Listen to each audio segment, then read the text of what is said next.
Assalamualaikum warahmatullahi wabarakatuh. Halo semuanya, perkenalkan saya Muhammad Ibnu Andreas dengan NPM 22530250002.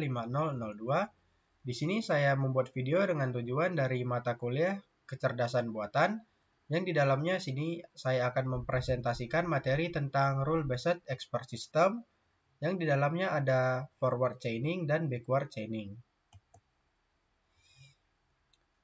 Baiklah, di sini kita masuk dulu pada rule based expert system, yaitu sistem pakar yang merupakan cabang dari artificial intelligence atau AI yang cukup tua karena sistem ini mulai dikembangkan pada pertengahan 1960. Sistem pakar yang muncul pertama kali adalah General Purpose Problem Solver atau yang kita ketahui yaitu GPS yang dikembangkan oleh Newell dan Simon. Nah, sistem pakar itu memiliki istilah-istilah yang berasal dari istilah Knowledge Based Expert System. Istilah Knowledge Based Expert System ini muncul karena untuk memasukkan masalah. Sistem pakar menggunakan pengetahuan seorang pakar yang dimasukkan ke dalam komputer. Seseorang yang bukan pakar menggunakan sistem pakar untuk meningkatkan kemampuan pemecahan masalah. Sedangkan seorang pakar menggunakan sistem pakar untuk knowledge assistant. Nah, selanjutnya di sini ada kerangka teori dari sistem pakar itu berbasis aturan menanamkan pola berdasarkan cara berpikir seorang pakar, sehingga mampu mensimulasikan kerangka pola pikir dalam menyelesaikan suatu masalah. Nah, di sini ada alur dari proses metode sistem pakar, dimulai dari antarmuka, penjelasan fasilitas, lalu akuisisi pengetahuan, mesin inferensi, member kerja, lalu basis pengetahuan. Nah, basis pengetahuan dan mesin inferensi merupakan komponen utama dalam sistem pakar, di mana basis pengetahuan berisi tentang fakta serta aturan mengenai suatu hal berdasarkan pola pikir seseorang pakar. Nah, sedangkan mesin inferensi bertugas untuk mencari atau menyesuaikan terhadap aturan-aturan yang digunakan sehingga mampu memberikan solusi sebagai pendukung pengambilan keputusan. Nah, di sini untuk fasilitas penjelasan bagaimana solusi tersebut dihasilkan oleh sistem, pengguna dapat berinteraksi terhadap sistem melalui antarmuka sistem. Dalam proses interaksi, maka fakta-fakta yang dikonsultasikan sesuai dengan permasalahan yang akan disimpan dalam memori kerja. Nah, pengetahuan di dalam sistem dapat diperbarui. Lalu, untuk kapan saja pada akuisisi pengetahuan, sesuai dengan perkembangan terhadap ruang lingkup permasalahan yang dihadapi. Selanjutnya di sini ada ciri-ciri sistem pakar. Yang pertama ada mampu memberikan penalaran untuk data-data yang tidak lengkap atau tidak pasti. Selanjutnya ada mampu menjelaskan alasan-alasan yang diberikannya dengan cara yang dapat dipahami, lalu bekerja berdasarkan kaidah atau rule tertentu. Selanjutnya ada terbatas pada domain atau keahlian tertentu. Nah, untuk ciri-ciri sistem pakar selanjutnya di sini ada mudah dimodifikasi, lalu ada basis pengetahuan dan mekanisme inferensinya itu terpisah, lalu ada keluaran atau outputnya bersifat anjuran. Lalu yang terakhir ada sistem dapat mengaktifkan kaidah secara searah sesuai dan dituntun oleh dialog dengan pengguna.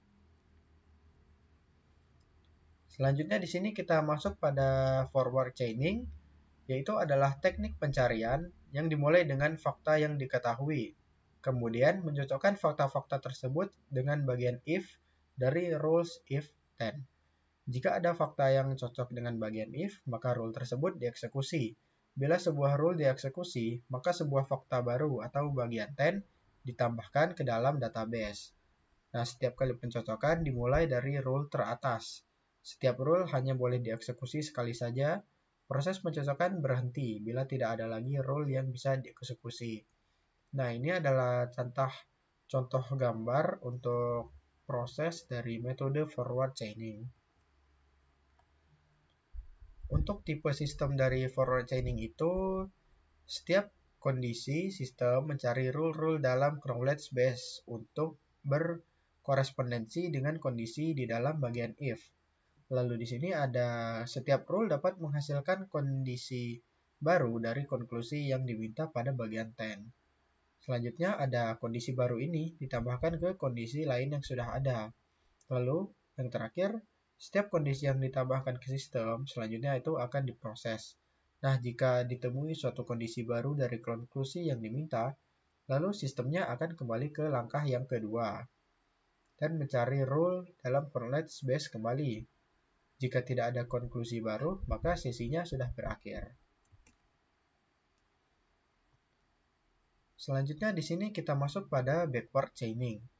Nah, backward chaining ini di mana diberikan sebuah target atau goal. Kemudian terus yang aksinya mengandung goal di trigger. Nah, backward chaining ini cocok untuk menelusuri fakta yang masih belum lengkap atau kita sebut juga dengan goal driven. Nah, metode backward chaining ini adalah pelacakan ke belakang yang memulai penalarannya dari kesimpulan atau goal dengan mencari sekumpulan hipotesis-hipotesis menuju fakta-fakta yang mendukung sekumpulan hipotesis-hipotesis tersebut.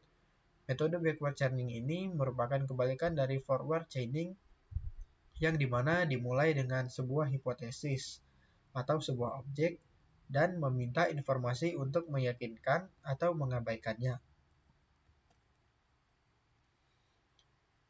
Nah, untuk backward chaining ini sendiri menggunakan pendekatan goal driven seperti yang saya sudah katakan tadi sebelumnya, yang dimulai dari harapan apa yang akan terjadi atau hipotesis dan kemudian mencari bukti yang mendukung atau berlawanan dengan harapan kita. Backward chaining ini juga suatu pencocokan fakta atau pernyataan yang dimulai dari bagian sebelah kanan. Dengan kata lain, penalaran dimulai dari hipotesis tersebut harus dicari fakta-fakta yang ada di dalam basis pengetahuan. Teknik pencarian yang dimulai dari fakta yang diketahui, kemudian mencocokkan fakta-fakta tersebut dengan if, dari rule if then. Nah, ini adalah gambar dari proses untuk metode backward chaining. Baiklah, mungkin itu saja yang dapat saya jelaskan. Apabila terdapat kekurangan ataupun kesalahan dalam penjelasan saya, mohon dimaafkan dan dikoreksi. Saya akhiri. Terima kasih. Wassalamualaikum warahmatullahi wabarakatuh.